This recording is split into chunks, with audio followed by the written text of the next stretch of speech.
ये खुशी है कि कुछ संगठनों ने अपने इस आंदोलन को स्थगित करने का भी फैसला किया है।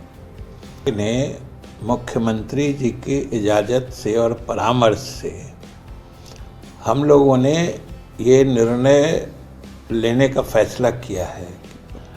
उनके दिक्कतों का ख्याल करते हुए सरकार ने जो 3 परीक्षाएं अभी ऑनलाइन हो रही हैं, इसके अलावा हम लोग 2 परीक्षाएं ऑफलाइन यानी लिखित परीक्षाएं भी लेंगे।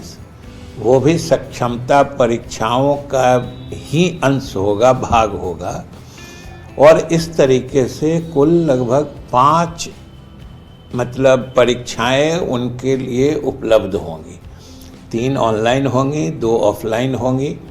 जिन शिक्षकों की परेशानी थी कि इसको ऑफलाइन किया जाए, हम लोग लिखित परीक्षा पास करके आए हैं और इसलिए हम लोग लिखित ही दे सकते हैं। और हमारे बहुत सारे प्रतिनिधियों ने ये भी कहा था कि सबसे बड़ी समस्या यही थी शिक्षकों के साथ।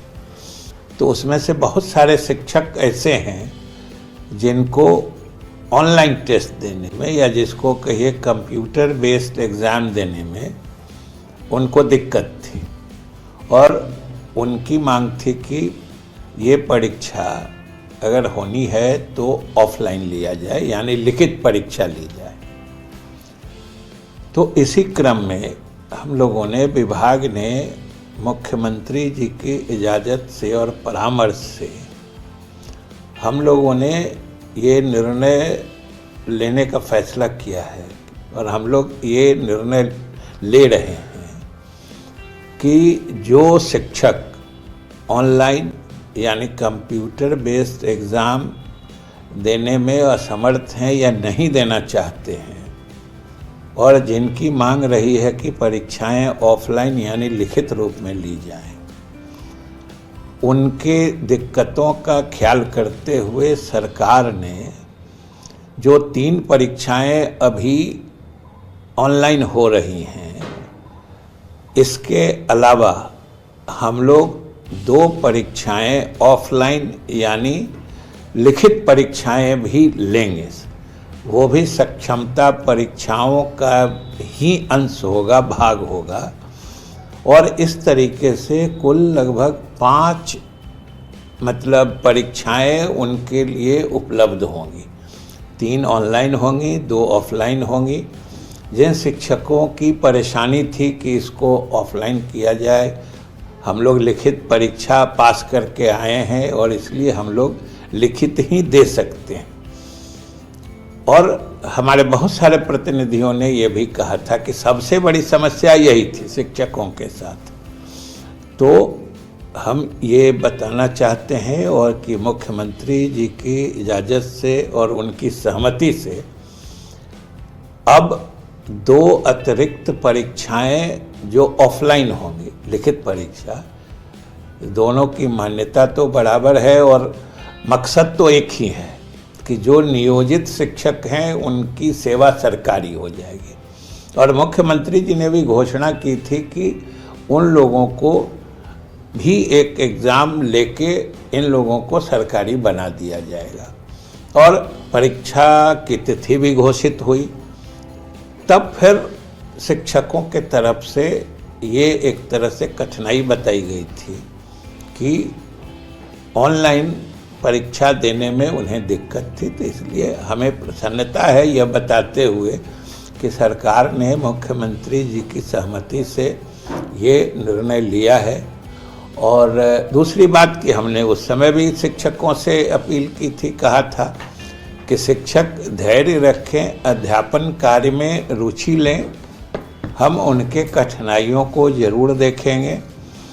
और एक माहौल जो अभी बना है पूरे बिहार में, खास करके ग्रामीण क्षेत्रों में, कि शिक्षा व्यवस्था में, विद्यालयों में शिक्षा जो दी जाती थी, पूरे व्यवस्था में सुधार स्पष्ट रूप से दूर गांव देहात तक दिख रहा है।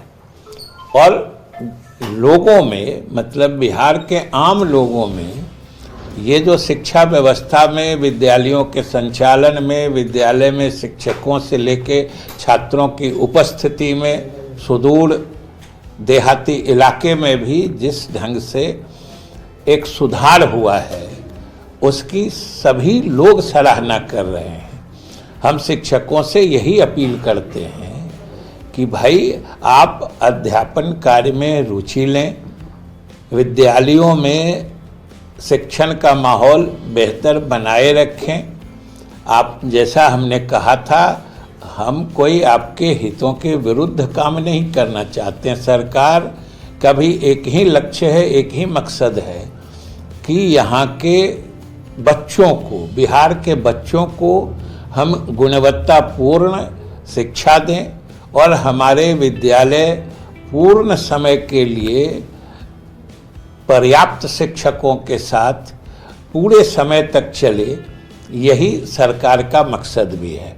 और शिक्षकों ने उस माहौल को बनाने में अपना सहयोग दिया है। हम उनसे यही कहेंगे कि वो इस माहौल, इस वातावरण को बनाए रखें। सरकार तो उनके हितों का ख्याल पीछे भी रखी है, आगे भी रखी। सबके लिए होंगे, और पास तो एक ही में करना है। 3 भी हैं तो कोई 3 देना सबके लिए जरूरी नहीं है।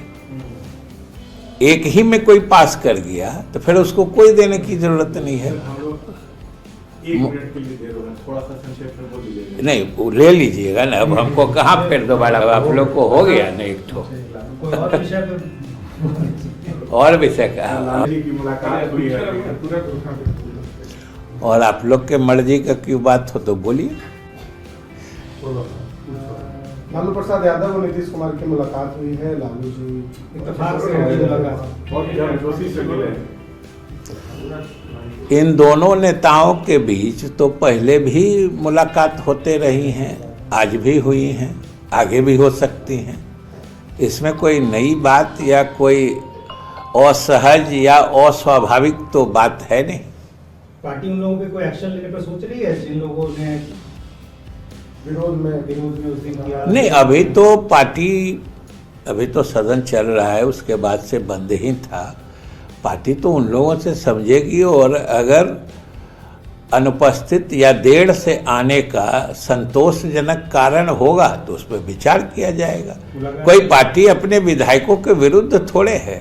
पार्टी तो सिर्फ चाहती है कि हमारे सभी विधायक समय पर उपस्थित रहें सदन में और पार्टी के निर्देश का पालन करें।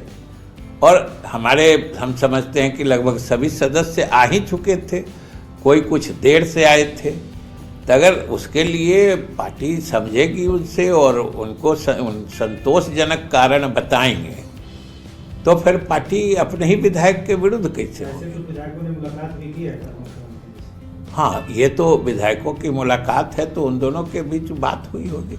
और वो विधायक है, उनके नेता मुख्यमंत्री जी हैं, तो ये तो मुलाकात मतलब बिल्कुल स्वाभाविक। मंत्रिमंडल विस्तार कब तक होगा? अब ये तो मुख्यमंत्री का विशेषाधिकार होता है। तो 19 तारीख एक तारीख बताई जा रही है। हम लोगों ने नहीं बताया है। अगर आप बता रहे हैं तो आप ही कारण बताइएगा।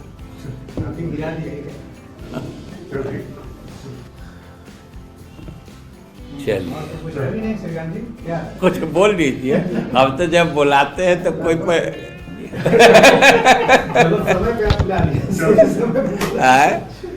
अभी सब बंद करिए ना, तब अलग से बोलिए। जो ये लोग दावा कर रहे हैं कि 17 महीने में हम लोगों ने शिक्षकों की बहाली इतनी की है, उस फाइल पे as education minister Chandrashekhar ji का हस्ताक्षर नहीं है, सीएम ने हस्ताक्षर किया है। कितना कर सकते? अब इन सब चीज़ों के बारे में उस संचिका को मैंने अभी नहीं देखी है, लेकिन ये बात तो सभी जानते हैं ना कि बिहार लोक सेवा आयोग से परीक्षा लेकर शिक्षकों की नियुक्ति की जाए, ये फैसला हम ही जब शिक्षा मंत्री थे तो मुख्यमंत्री जी के परामर्श पर हम लोगों ने किया था। क्योंकि बार बार शिकायत आती थी कि गुणवत्तापूर्ण शिक्षा के लिए सबसे पहली आवश्यकता होती है योग्य शिक्षकों की।